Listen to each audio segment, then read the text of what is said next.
好來，鄉親啊，繼續來看中華園林一個男子啉酒坐佇個機車的前座，警察甲叫落來做酒測，結果超過標準，警察認定伊啉酒騎車，檢察官嘛甲起訴。也毋過，這個男子佇個法庭辯講，伊並無發動車，敢若開迄個馬達里，而且是用骹來剎車，再加上檢警提供的證據，並無法度證明伊有騎車，所以最後甲判無罪。員警佇路邊看到一台雙載奧多擺，正向插佇哩米袋外口。啉酒無？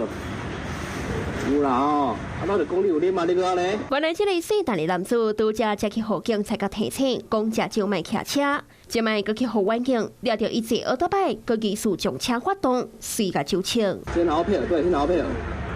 有啦，對啊。代志發生佇中華園林4月10日，姓陳的男子酒精的濃度達到每公升0.25毫克，警方懷疑伊涉嫌食酒騎車，將人移送。